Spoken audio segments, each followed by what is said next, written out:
75 ans de Graupner, 75 ans d'innovation en modélisme. Bienvenue.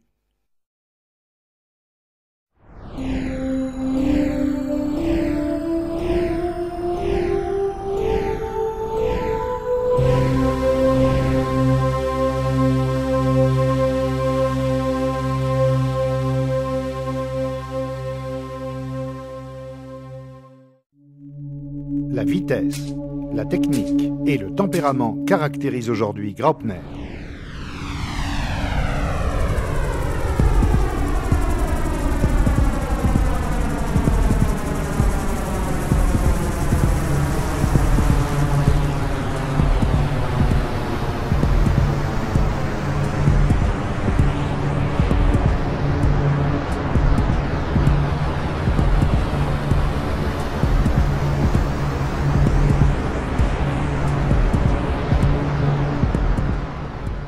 Commençons par un vol dans le passé. Voilà exactement 75 ans, en 1930, que l'histoire glorieuse de Graupner débute à Stuttgart dans le modélisme. Johannes Graupner reprend la section Cannstatter Laubsägearbeiten de son ancien employeur et se met à son compte avec quelques employés. Ils produisent des planchettes en bois avec des motifs sur contreplaqué qui peuvent être découpés et peints. Le déménagement dans la ville aérodynamique de Kirchheim-Tech et le nombre important de motifs en contreplaqué font croître la petite société Graupner. Mais ces motifs en contreplaqué sont des produits divers. C'est pourquoi Johannes Graupner se met à la recherche d'une offre de produits d'été. Les grands planeurs autour de la Tech lui inspirent l'idée de construire des modèles de planeurs de manière professionnelle. En 1935, il met sur le marché les premiers kits de construction pour les modèles planeurs sous le nom de Graubele. Avec les compétitions d'aéromodélisme, il attire vers le modélisme un public de plus en plus nombreux. En 1938, la gamme s'étoffe. Graupner livre des plans de construction de kits de bateaux et des kits de construction. Graupner expose déjà depuis 1934 sur les salons et dans les compétitions. Depuis le début, il distribue ses produits uniquement au travers des magasins spécialisés, qu'il soutient commercialement avec des catalogues et des affiches. La recette du succès de Johannes Graupner réside dans sa haute qualité des produits, sa proximité sur le terrain, son innovation permanente et son professionnalisme commercial. Ses produits et sa politique publicitaire renforcent son succès dans l'air du temps. Après le décès soudain de Johannes Graupner en 1953, c'est son fils de 24 ans, Hans Graupner, qui poursuit la politique menée jusqu'alors.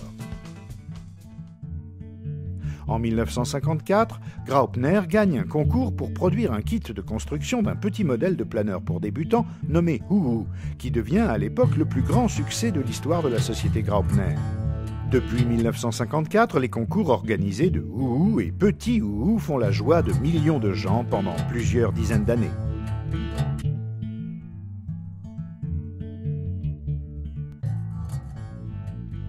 En automne 1952, le petit moteur diesel Typhoon est présenté en nouveauté. En 1957, Graupner prend la distribution des moteurs japonais OS. Ces moteurs à combustion sont les moteurs les plus performants du marché car ils sont produits avec une grande précision.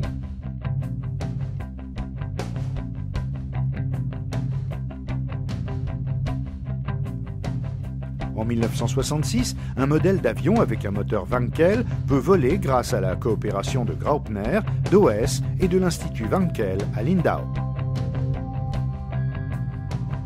Graupner développe en 1955 la première et propre radiocommande avec la Standard 10. En 1962, une coopération très étroite commence avec la société Grundig, qui possède une grande expérience en technique de radio. Il en résulte une nouvelle génération de radiocommandes, comme par exemple la Bellafone, avec 1 et 5 voix, tout comme la série Varioprop. L'aéromodèle Capitaine arrive sur le marché en 1957 et offre de nombreuses heures de plaisir de vol.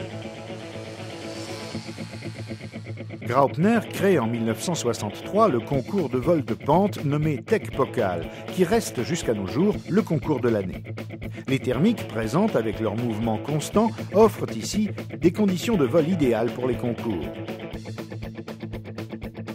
Grâce à la régularité annuelle de ce concours, la Tech-Pokal est devenue attractive et célèbre dans toute l'Europe. Les modélistes et les spectateurs en prennent plein les yeux lors de cet événement fascinant.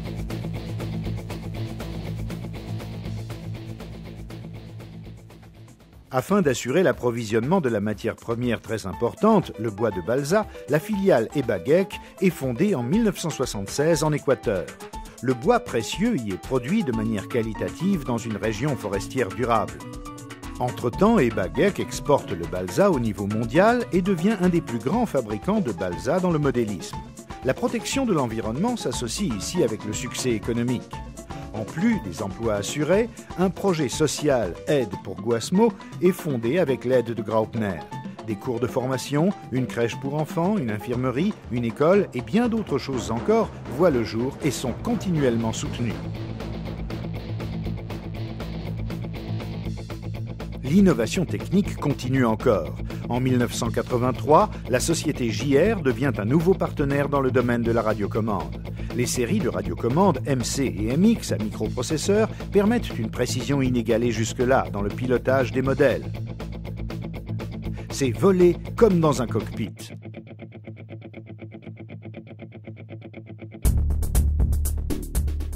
En 1988, avec le motoplaneur électrique Electro Uhu, le vol électrique s'étend dans le monde du modélisme.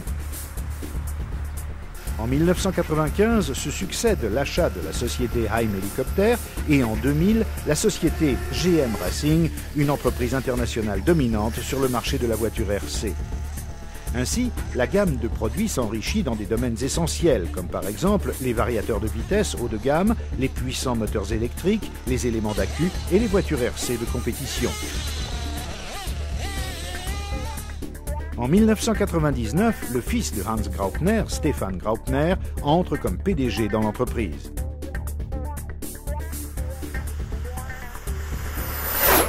Pour les nouveautés 2000, le Hotspot, modèle jet à turbine, est présenté pour la première fois en modèle de série. Le modèle Jet Harpoon poursuit ce développement continuel avec succès. Une grande sensation révèle 2002 avec le modèle hélicoptère NH90 propulsé par une turbine et 2004 avec le Turbo Raven qui est équipé d'un réacteur turboprop.